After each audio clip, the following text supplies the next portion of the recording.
¿Qué tal amigos? Aquí en el Rapidín, otra vez en el Rapidín Internacional. Me fui de vacaciones, los extrañé, bueno, no es cierto, no los extrañé. La verdad es que me la pasé muy bien, estuve muy contenta. Estuve con mis hermanas, o sea, la pasé súper bien, súper bien. Y bueno, pues ya estamos de nuevo aquí en el Rapidín.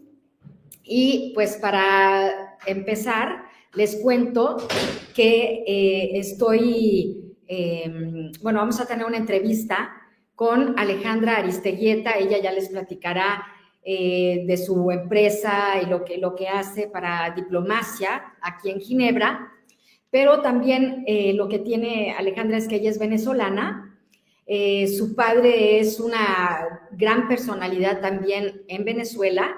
Su hermano, bueno, su padre fue una gran eminencia en Venezuela. Su hermano también, su papá vive ahora en Miami, la familia de ella vive en Miami porque obvias razones, pues el gobierno de Maduro, pues la dictadura los persigue, ¿no? Como cualquier persona que tiene un poco de criterio y de libertad para opinar.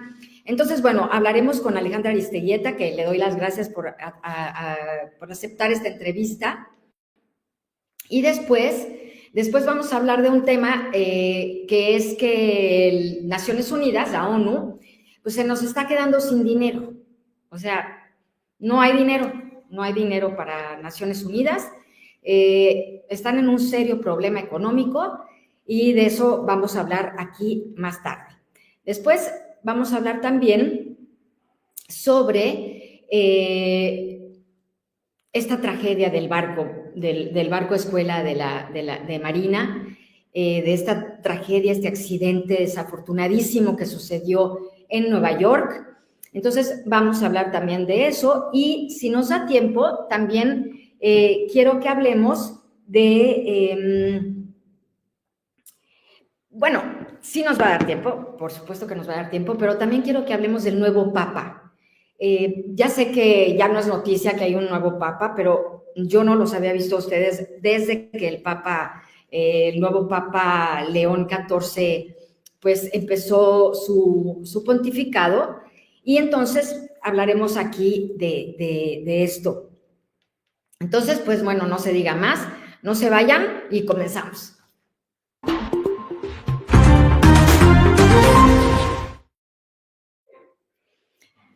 Bueno, pues doy la bienvenida a Alejandra Aristeguieta, que está aquí en el Rapidín Internacional. Hola, Ale, ¿qué tal?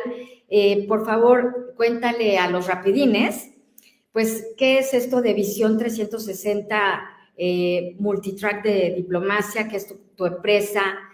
Cuéntale un poco a los rapidines de ti, de por qué estás en Ginebra y un poco de tu familia, y bueno, ya luego nos seguimos.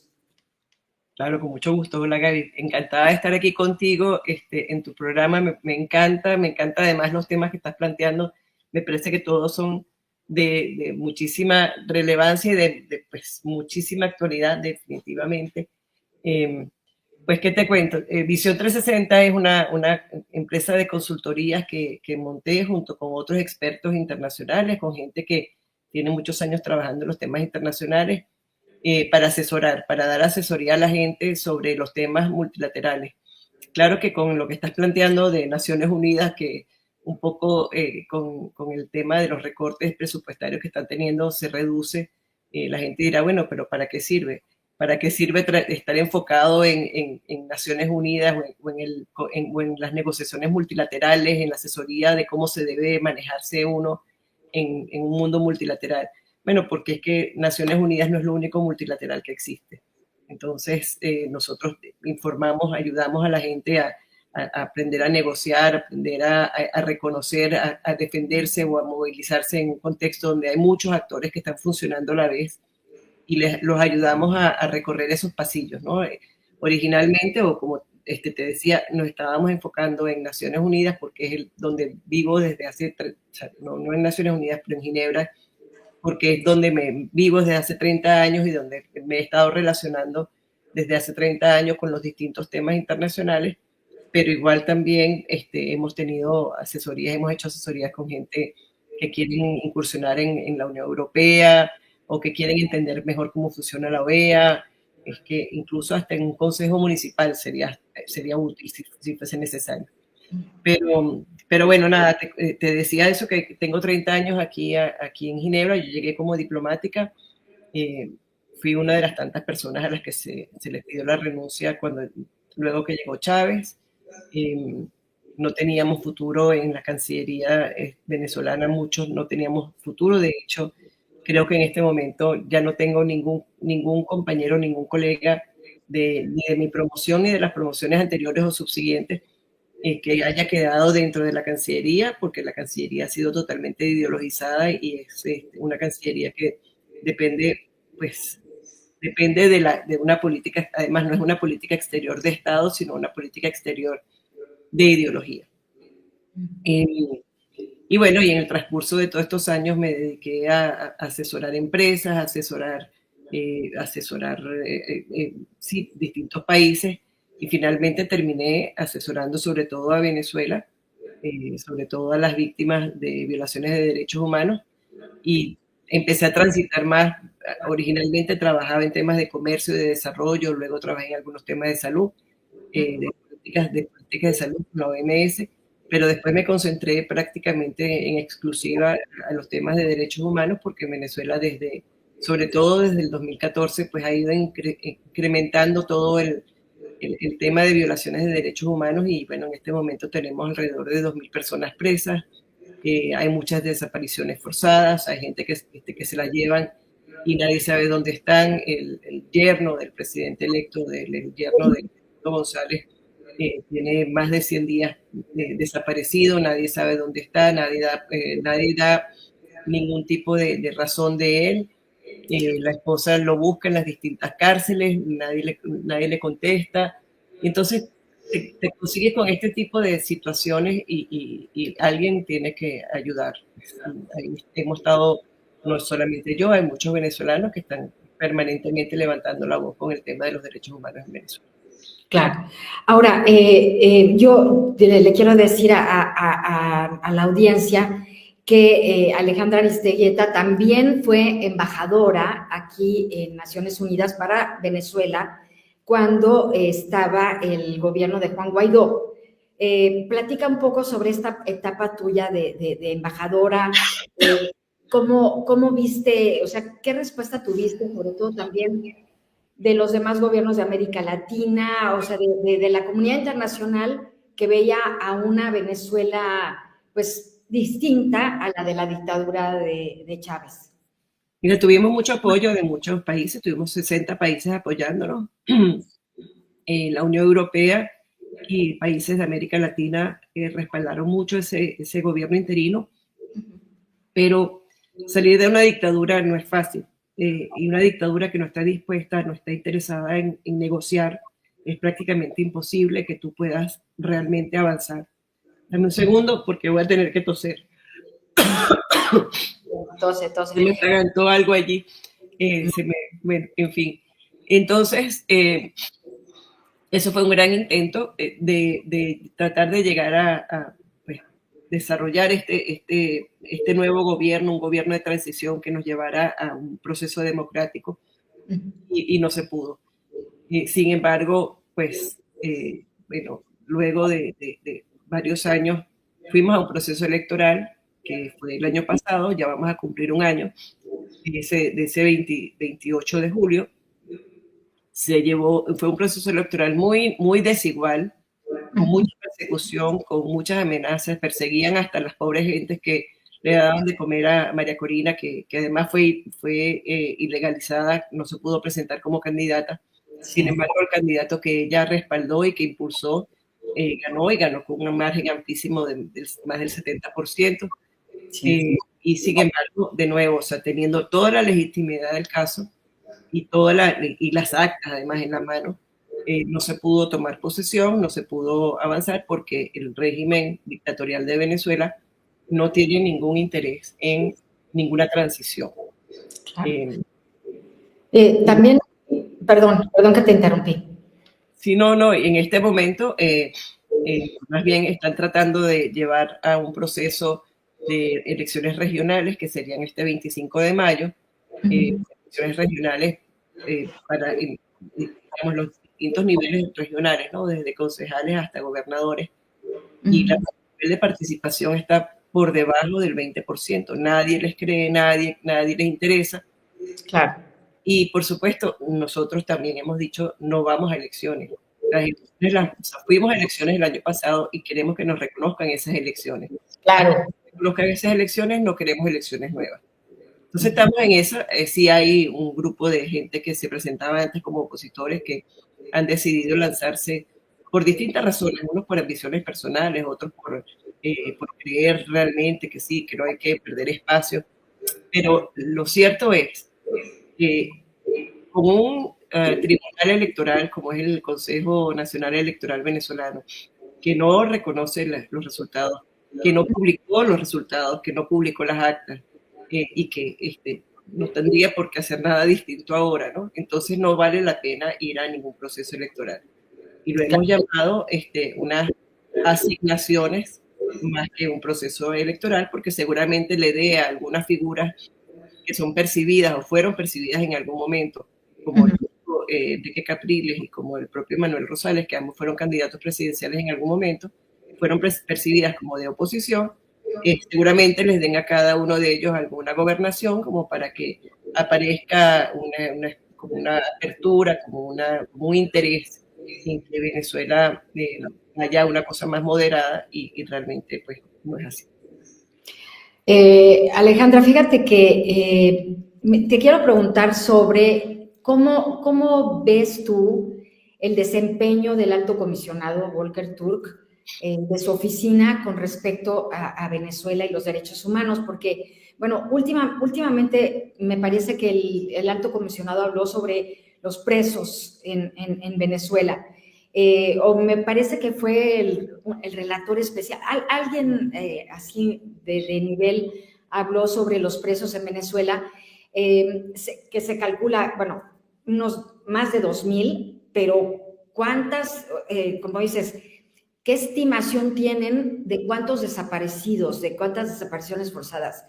Y luego también preguntarte, porque esta perversidad que tiene la dictadura de Maduro, porque secuestrar al esposo de la hija de Edmundo González me parece, o sea, es perverso, porque no nada más es el esposo de su hija, es el padre de sus nietos, o sea, es su familia.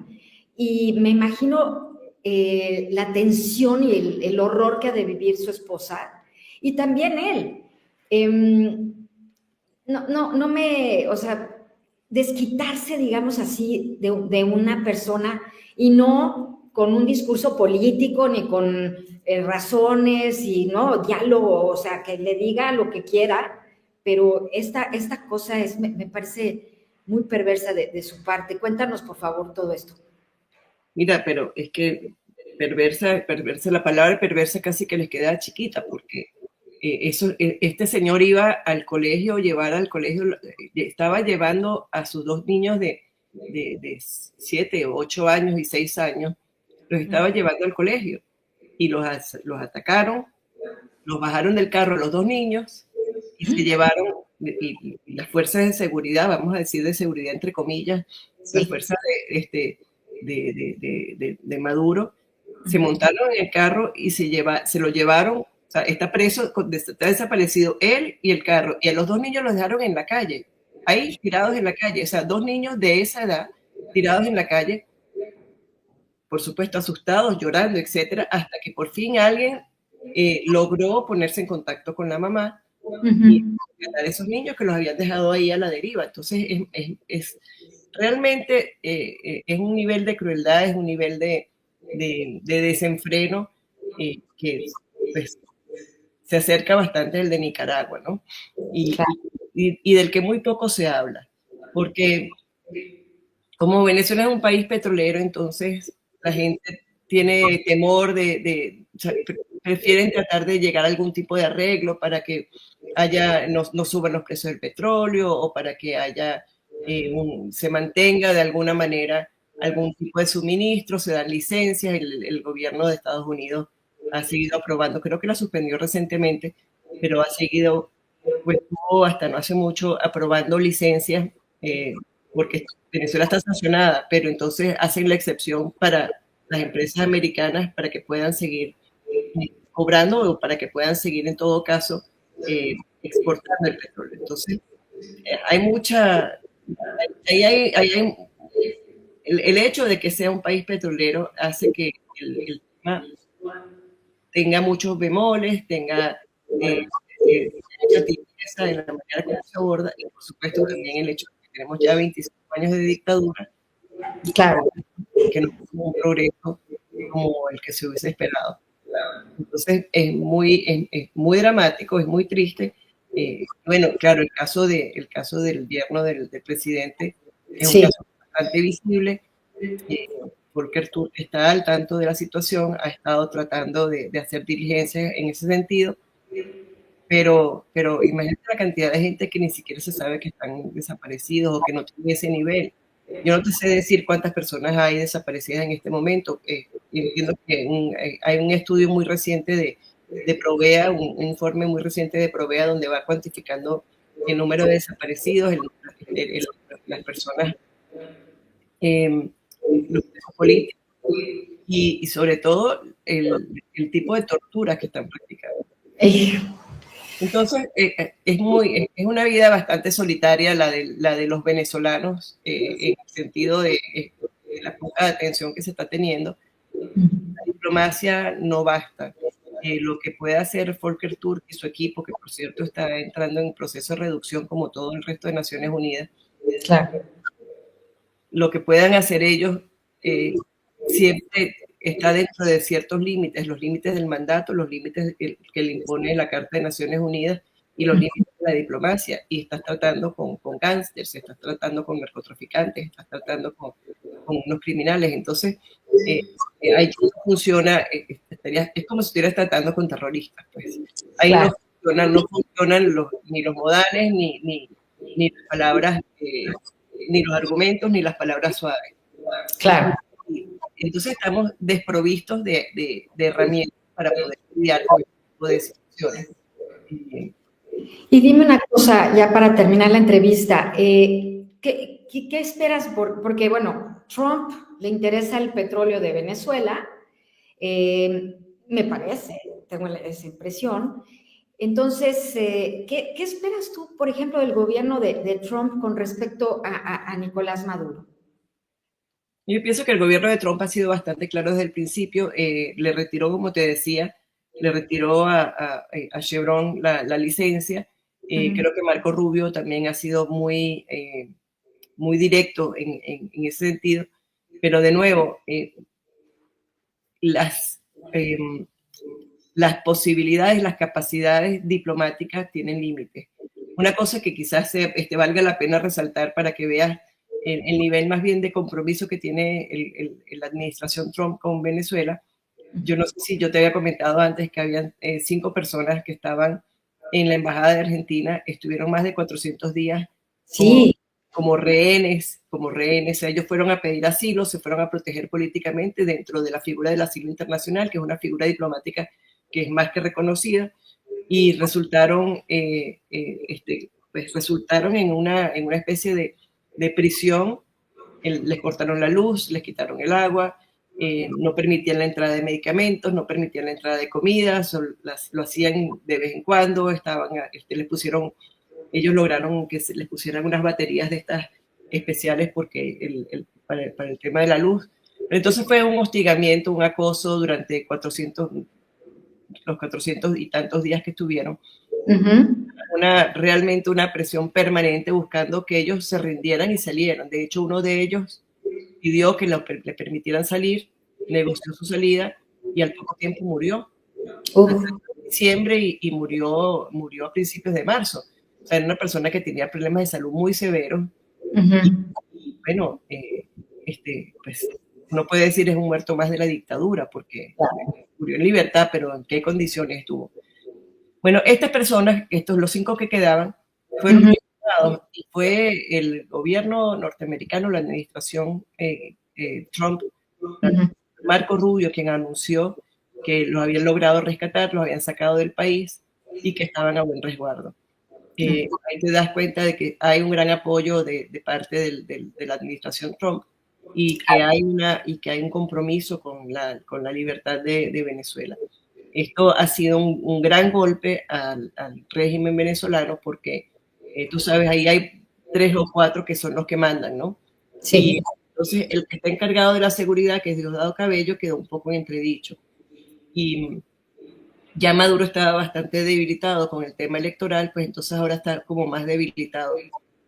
Y entonces las 4 o 5 cabecillas que están allí siempre disputándose el poder, pero que actúan en conjunto, con este golpe porque es que entraron en Venezuela, o sea, no sabemos cómo, nunca se va a saber, entraron en Venezuela y rescataron a estas personas. Sí. Entonces, eso ha traído muchos resquebrajamientos a lo interno del régimen. Y bueno, estamos en ese proceso justamente ahorita, porque toda fiera herida puede atacar todavía más antes de realmente de rendirse y de hacer lo lógico, que sería entrar en un proceso de negociación. Claro. ¿Qué cosa, no? Porque Maduro ha criticado muchísimo a Israel porque no deja la entrada humanitaria en Gaza y Maduro no deja la entrada humanitaria ni ningún tipo de servicio en la embajada. O sea, está haciendo exactamente lo mismo, pero como, bueno, cada quien lo ve desde otra manera, pero me parece, bueno, como dices, los adjetivos ya, o sea, inhumano ya se queda corto. Muchísimas gracias, Alejandra Aristeguieta, muchísimas gracias por esta entrevista.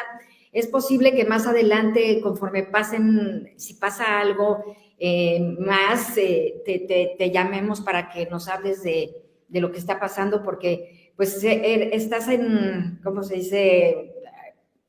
Ground zero, como dicen, ¿no? O sea, a ras de pie allí con un pie en tu país. Y bueno, pues esperemos que, ojalá que pase algo, ¿verdad? Ojalá Ojalá que pase algo. Ojalá que pase algo. Y bueno, pues esperemos que todo vaya bien. Gracias. No, gracias a ti. Muchísimas gracias por la invitación. Gracias a ti. Nos vemos. Nos vemos. Hasta pronto. Hasta pronto.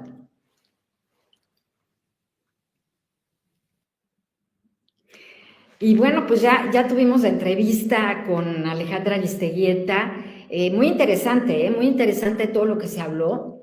Y bueno, ya vamos a tratar los temas, 2 temas que quisiera traer a la mesa, o 3. Primero, bueno, una buena noticia, pues que tenemos nuevo Papa. Eso para la comunidad religiosa es importantísimo, porque tener una cabeza de la Iglesia ya estable, ya fue la elección en el cónclave del nuevo Papa, bastante suavecito fue el cónclave, bastante rápido. Digo, ha habido cónclaves que duran días, y este cónclave bastante ágil. El Papa Francisco, bueno, murió en su casa, murió rodeado de la gente que él quiere, no sé, de las personas que le han ayudado de toda esta vida, de el médico, la persona que le atendía. O sea, creo que tuvo una muerte mucho más, digamos, íntima que haber estado en el hospital. Entonces, como que siento que las cosas en el Vaticano pues ya se han asentado, ya está un poco más ágil el diálogo con la comunidad internacional, el Vaticano como un Estado, porque es un Estado el Vaticano, pero también el Vaticano como el líder, el Papa como el líder de la Iglesia Católica. Para los católicos es muy importante que esté en la cabeza de la Iglesia ya estable. Y pues el Papa León XIV pues ha despertado muchísima simpatía una gran aprobación de la comunidad católica, pero también de la comunidad internacional. Y bueno, hay una cosa que a mí me preocuparía un poco del pontificado del Papa León XIV, que ha hablado un poco sobre echar para atrás algunas reformas que hizo el Papa Francisco. Entonces, el Papa Francisco fue alguien de avanzada, alguien bueno, muy, muy de avanzada como Papa, y pues esperaría que León XIV siguiera con estos avances. Y sí, por un lado, él ha prometido, él ha dicho que va a seguir con el camino del Papa Francisco, pero, por ejemplo, en cuestiones de matrimonios en el mismo sexo, de algunas cosas, por ejemplo, los derechos de la comunidad homosexual, como que el Papa Francisco tenía un poco más de aceptación con estos problemas y con estas situaciones, pero parece que el Papa León XIV pues está yendo un poco para atrás en algunas cosas. Pues esperemos que el Papa sea pues congruente con el pontificado del Papa Francisco y que realmente pues siga adelante con su legado. Eso es lo que yo quisiera decir sobre el Papa León XIV. Después quiero hablarles sobre Naciones Unidas, que ya lo hablamos con Alejandra Aristeguieta. Pues resulta que esta mañana tuvimos el briefing, la conferencia de prensa con todas las organizaciones de Naciones Unidas. Y pues el problema es que no hay dinero. O sea, no hay dinero. Entonces, la ONU no puede ayudar, por ejemplo, a las personas en Ruanda que necesitan alimento. Entonces nos decía el del fondo, bueno, esto me lo decían a mí otro día, el del Fondo para la Alimentación de Naciones Unidas, me decía que más o menos hay unas 37,000 personas, o sea, casi 40,000 personas que dependen de los alimentos de Naciones Unidas diario. Es decir, todos los días, 40,000 personas en Ruanda nada más ahí, son alimentadas por Naciones Unidas, por organismos de Naciones Unidas. Entonces, dejas pues sin atención a todas estas personas, porque Naciones Unidas lo que tiene que hacer es priorizar los fondos que le quedan.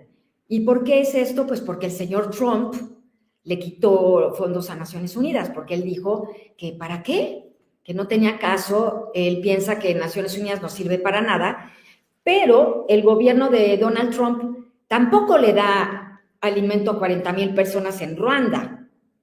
Él quiere el dinero, no sé para qué, o sea, para que Estados Unidos sea más rico, cada vez más rico, más rico, más rico, pero tampoco ayuda, no da asistencia a los países más necesitados, no da ayuda a los migrantes, por ejemplo. Entonces, la Organización de la Migración de Naciones Unidas, pues da apoyo a los migrantes que están en todo el mundo tratando de asentarse en algún lugar. Entonces, si hay guerra en la Franja de Gaza, pues a lo mejor hay mucha gente que se quiere ir a Irán o a otra parte a vivir, que se pueda, y entonces esta organización los ayuda a encontrar, pues quizá trabajo, servicios de salud, lo que se necesite, ¿no? Entonces también, pues, falta dinero para la Organización de Migraciones, falta dinero para la organización, para el ACNUR, para el Alto Comisionado de Refugiados, es decir, que todos los refugiados que están asilados en otros gobiernos, en otros países, por ejemplo, los mismos Estados Unidos, muchísima gente que hay refugiada en Europa, por ejemplo, hay 8 millones de personas que salieron de Ucrania Y todas estas personas están en calidad de refugiadas en Europa. Y por supuesto que Naciones Unidas, además de Ucrania, porque también el país está, ya sabemos cómo está, por la guerra con Rusia, entonces también Naciones Unidas ayuda a estos ucranianos que están fuera de su país. Entonces, es una cadena que no termina. Es una cadena que, por ejemplo, en América del Sur, ya vimos Venezuela, ayuda, la ONU ayuda muchísimo a los venezolanos que están fuera de su país, que son 8 millones de venezolanos también, que están en la diáspora.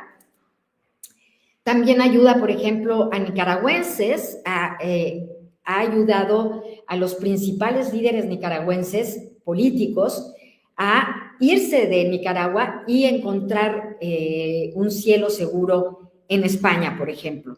Entonces, Naciones Unidas no nada más es las banderas, Naciones Unidas no nada más es la ONU en Nueva York, en donde se sienta cada país a hablar. No, la ONU son organismos organismos de ayuda a la sociedad. El Programa Mundial de Alimentos, los refugiados, la Organización Mundial de la Salud, que ya vimos que Trump lo primero que hizo fue retirar el dinero a la Organización Mundial de la Salud. ¿Por qué? Pues realmente no sabemos por qué. Porque, digo, me parece que a Estados Unidos le conviene que las personas que llegan a su país estén sanas. Entonces, que las personas que llegan a su país estén vacunadas, los niños que vayan vacunados. Estados Unidos lo que menos quiere es que nuevas enfermedades empiecen a nacer en su país. Pero parece que el señor Trump de esto no se da cuenta o no le dicen. O sea, también tendrá que tener, no sé si asesoría o se enfrascan mucho en el asunto político, pero el asunto social y de ayuda humanitaria es primordial para la estabilidad también de un país como Estados Unidos. Entonces, es muy, muy, muy difícil la situación en la que se encuentra Naciones Unidas y otras organizaciones no gubernamentales como Human Rights Watch, como Amnistía Internacional. Hay muchísimos organismos que dependían de la ayuda de Estados Unidos. Realmente Estados Unidos ha sido uno de los grandes donadores del mundo y gracias a eso, a esas donaciones, es que los organismos están vivos y pueden ayudar en zonas tan terribles y tan pobres como son países africanos, países asiáticos, Sri Lanka, o sea, en muchísimos lugares, en la India, por ejemplo. Pero, pues ahora con esto que ha decidido el señor Trump, no nada más hace daño a las organizaciones, hace daño a la gente, hace daño a los pueblos, y parece que eso es lo que quiere. Porque quizá, o sea, yo estoy especulando, esto no es, nadie me lo dijo, no tengo ninguna razón, ninguna evidencia para decir lo que digo, en este sentido de que resulta que yo pienso que Trump está haciendo esto porque después, ojalá, porque después va a ofrecer la ayuda a estos países de manera directa. Entonces los países le van a deber a él la vida, no a Naciones Unidas, porque Naciones Unidas ayuda y no pide nada a cambio, pero Trump va a ayudar y va a pedir a cambio muchas cosas, porque ya vimos cómo es, con los aranceles ya vimos cómo es, o sea, él no, como decimos en México, no da paso sin guarache. Entonces, bueno, pues esta es la situación de Naciones Unidas y de Estados Unidos.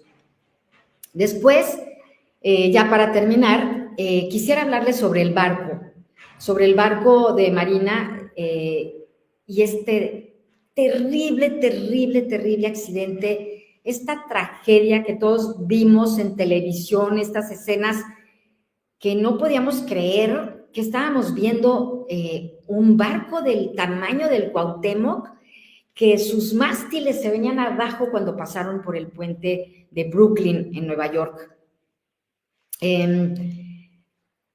Sobre todo porque este trayecto que hace el barco escuela de Cuauhtémoc lo hace todos los años.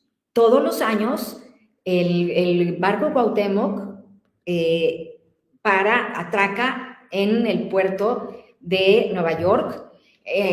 Todos los años hay una gira que hace este barco por todo el mundo en distintos puertos y todos los años hace el mismo recorrido. ¿Y por qué? Porque es un barco escuela y entonces está el equipo de cadetes que son, digamos, el personal fijo y los cadetes de la escuela que están en su primer año haciendo su práctica. Entonces, por eso se repite todos los años el mismo recorrido, pues porque les enseñan a los cadetes pues los recorridos a los que va el barco y qué condiciones tienen los puertos, el clima, etcétera, etcétera. Estaba escuchando yo la investigación que hizo el grupo de expertos de Estados Unidos. Estaba escuchando las conferencias de prensa que han dado en Estados Unidos. Y estos equipos dicen que al parecer, el barco Cuauhtémoc tuvo una falla mecánica. Entonces, si el barco escuela tuvo una falla mecánica, bueno, es un argumento para entender qué pasó. Pero lo que no entienden los expertos en Estados Unidos es por qué no se le dio mantenimiento a las máquinas del barco escuela Cuauhtémoc. ¿Por qué el gobierno de Sheinbaum? Pero sobre todo, ¿por qué la Secretaría de Marina, el secretario de Marina, pues no ordenó que se le diera mantenimiento al barco? O no sé quién es el responsable de que se le dé mantenimiento al barco. Entonces, si fueron las máquinas, ¿por qué fallaron? Y las máquinas no fallan cuando están bien, cuando tienen mantenimiento, cuando están funcionando, cuando son cuidadas. Hay automóviles que tienen 20 años y siguen funcionando en las calles de México, pues porque se les da servicio todos los años. Entonces, no entendemos qué pasó, Tampoco entendemos porque el barco escuela, el Cuauhtémoc, iba destino a Finlandia. Finlandia era el destino que tenía el barco escuela Cuauhtémoc. Pero entonces sale del puerto y tenía que ir hacia arriba, digamos, pues para agarrar el camino, para salir al mar, para llegar a Finlandia. Pero el barco se fue para atrás. En lugar de ir para arriba, el barco se fue para atrás. Puede ser que la deriva lo haya empujado para atrás porque había muchísimo viento. Pero no entendemos tampoco porque el barco escuela Cuauhtémoc lo iba remolcando un barco americano, o sea, un barco de Estados Unidos. Entonces, a todos los barcos grandes en los puertos, hay un barco chiquito que va remolcándolo, pues para enseñarle dónde tiene que atracarse, porque muchas veces no se conocen los puertos a los que se llega. Entonces, se necesita de expertos que sepan qué instrucciones dar para que los barcos lleguen a puerto. No sabemos qué pasó.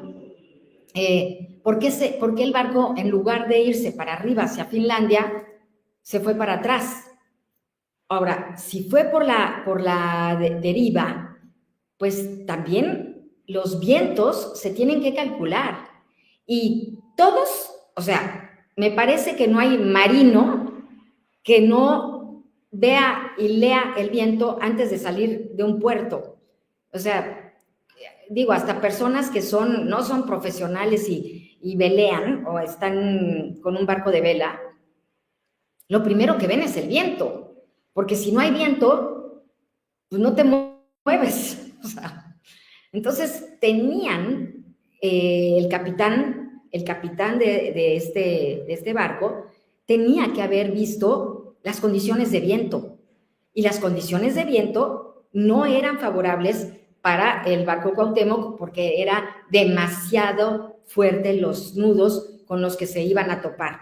Entonces, quizá leyeron el viento 2 horas antes, que parece que los nudos eran mucho menos, pero en 2 horas los vientos fueron fuertísimos. Entonces, también hay esta circunstancia de los vientos. Entonces, no sabemos si son todas las cosas que se combinaron, digamos, esta tormenta perfecta, pero no sabemos qué pasó, no sabemos si fueron, no sabemos nada. Pero entonces, los americanos y los especialistas de Estados Unidos, especialmente de Nueva York, quieren subir al barco Cuauhtémoc, pues para investigar el motor, para ver qué pasó, para ver por qué se detuvo.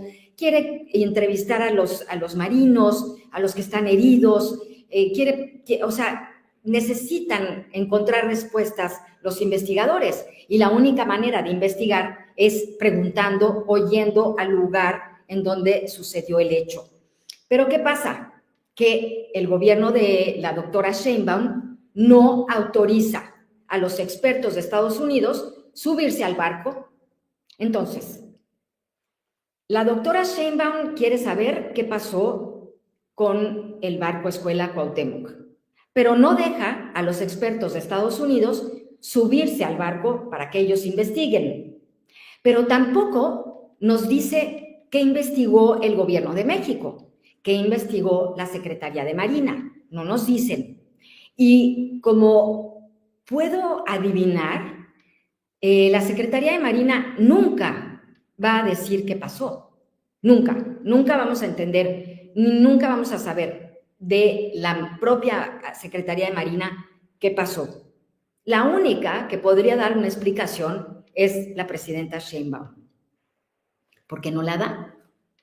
No quiere dar explicaciones porque no deja que los expertos estadounidenses se suban al barco.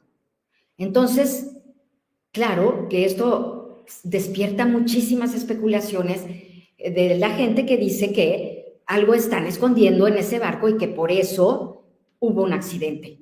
Entonces, ojalá que el gobierno de Sheinbaum pues sea transparente, sea abierto, deje que se suban las personas que se tengan que subir, porque a ver, déjanos subir a las personas de Morena, o sea, hacer campaña a bordo del barco. A ellos sí los dejaron subir. A todos los que están haciendo campaña para la votación del Poder Judicial, a todas esas personas sí las dejaron subir.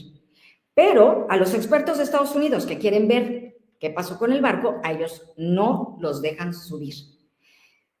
Qué raro, ¿no? Me parece muy raro esto, y me parece, ¿cómo podemos decir? Me parece insultante para los mexicanos. Me parece insultante para los mexicanos porque la Secretaría de Marina no es de la 4T. La Secretaría de Marina es del Estado. Y entonces, como tal, tiene que responder ante el Estado mexicano, y Sheinbaum tiene que hablar. Pero bueno, no sé, a lo mejor estoy equivocada, a lo mejor hoy en la mañana habló, a lo mejor ya dijo qué pasó. Puede ser que yo esté muy equivocada, pero por lo que yo sé hasta este momento no hay nada. Tampoco sabemos qué pasó, por ejemplo, bueno, sabemos de las 2 personas muertas, 3 personas muertas ya, desafortunadamente. Vimos estas escenas terribles de personas que se cayeron del mástil, porque en el Cuauhtémoc la formación de los marinos van sobre los mástiles, se hacen unas formaciones preciosas. Cuando hace muchísimos años que yo estaba en Acapulco, el barco Cuauhtémoc estaba ahí, y tuvimos la oportunidad de visitarlo, y es precioso, o sea, el barco es hermosísimo, los comedores por dentro, el deck, o sea, pero sobre todo adentro, es una cosa bellísima el barco Cuauhtémoc, o sea, la madera, hay un comedor de madera espectacular, las habitaciones, los salones, el barco es una belleza el barco Cuauhtémoc. Y también es un orgullo, pues para los mexicanos, pero sobre todo para la Secretaría de Marina. Es un barco escuela espectacular, como no hay, me parece, pues yo creo que en ninguna parte del mundo algo tan emblemático para enseñar a los cadetes, a los marinos, como hacer sus maniobras, etcétera. Entonces, pues sí, es muy desafortunado lo que pasó. Esperemos que la doctora Sheinbaum recapacite y pues cambien las cosas. Y bueno, esto es lo que yo quería hablar con ustedes el día de hoy. Y ahora sí ya vamos a ver, Gaby, si tenemos algún mensaje de los rapidines o alguna pregunta. Y bueno, aquí estoy.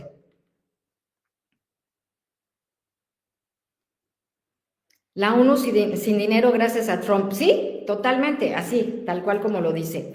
Dice Emgar, 2 preguntas. ¿Hay esperanza de que los venezolanos se deshagan de Maduro en los próximos años? Y si sí, ¿qué pasará en Venezuela cuando ya no esté el tirano? Bueno, como dicen, la esperanza pues es lo último que muere, ¿no? Entonces, esperanza hay. Ahora, ya hay un presidente electo que es Edmundo González. Él ganó las elecciones. Entonces, en caso de que Maduro no esté en el gobierno, entonces el que tiene que estar en el gobierno es Edmundo González porque por él votaron los venezolanos, la mayoría, brutal la mayoría de venezolanos que votaron por él. Ahora, lo que pasó es que María Corina Machado, que es esta líder impresionante, política, bueno, de primera que tiene Venezuela, pues Maduro no la dejó contender para las elecciones por ciertas, ¿cómo se dice en esto? Por trampas que le hicieron a María Corina Machado. Pero entonces María Corina Machado se fue, o sea, se escondió porque nadie sabe dónde está, porque está con amenazas de muerte, y en su lugar dejó a Edmundo González. ¿Y qué pasó con Edmundo? Pues le secuestraron a su yerno. Edmundo tuvo que salir corriendo de Venezuela porque también lo amenazaron de muerte a él y a su familia. Y entonces, ¿qué va a hacer? ¿Qué va a pasar? Los venezolanos no pueden salir a la calle porque el ejército aplana cualquier manifestación. No hay libertad de expresión en Venezuela. No hay libertad de asociación en Venezuela. Lo único que se puede hacer, quizá, es que Naciones Unidas presione al gobierno de Maduro, pero sobre todo, Estados Unidos tendría que ser el que de avanzada quizá presentara una resolución en la ONU para que se deje al presidente electo de Venezuela, porque ahí están las actas. El gobierno, Edmundo González ha enseñado las actas en donde da constancia de que él triunfó en las elecciones, pero el gobierno de Maduro no ha enseñado ni un papelito. Entonces, como decimos también, papelito habla. Es por eso. Bueno, me extendí un poco, pero bueno. Además, Gaby, en 43 años no había sufrido ningún desperfecto, exactamente, el buque escuela. No cabe duda que este gobierno todo lo que toca lo destruye, lo descompone o lo echa a perder de plano. Sí, me parece que tu opinión, coincido con tu opinión, Marta, y es muy desafortunado porque realmente, como dices, este barco escuela nunca había tenido un problema como estos, quizá alguna cuestión menor, pero nunca. Alma Lilian difunde, lo más terrible es que nadie le avisó a los chicos que se bajaran. Ellos estaban viendo hacia otro lado, si les hubieran avisado, no tendríamos esta desgracia. Bueno, si les hubieran avisado, pero por lo que yo pregunté a un experto de Marina, que no quiso que dijera su nombre, por supuesto, es que lo que tarda un marino en bajar de aquel mástil, o sea, desde hasta arriba, porque son alturas increíbles, o sea, no sé cuánto mide de alto, pero tienen que bajar por unas escaleritas así, y tienen que bajar, digamos, rápido, pero no pueden, o sea, no es un tubo y ¡ah! No. Entonces, quizá lo que pasó con estos marinos que se lanzaron al vacío fue la desesperación, fue que sabían que iban a morir de alguna manera, no sabemos qué pudieron haber estado pensando, que se aventaron. Es como las Torres Gemelas, ¿no? De Nueva York, en donde con el incendio mucha gente se lanzó al vacío y sabía que se iba a morir, pero ¿qué puede pasar en la cabeza de cada persona en una situación así? Pues no podemos saber. Entonces, es muy, muy desafortunado y quizá les avisaron, pero no les dio tiempo de bajar. Esa es la realidad. ¿Qué otra cosa? ¿Ya, Gaby? ¿Con esto ya terminamos? Ya, yo creo que ya. Bueno, Gaby, pues muchísimas gracias. Gracias a todos los rapidines por acompañarnos el día de hoy, ya después de mis vacaciones, ahora sí ya estoy aquí.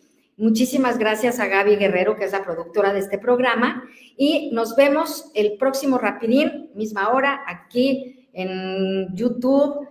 No se lo pierdan, nos esperamos para platicar y para comentarles de otras cosas que van sucediendo sobre la marcha. Hasta luego, chao.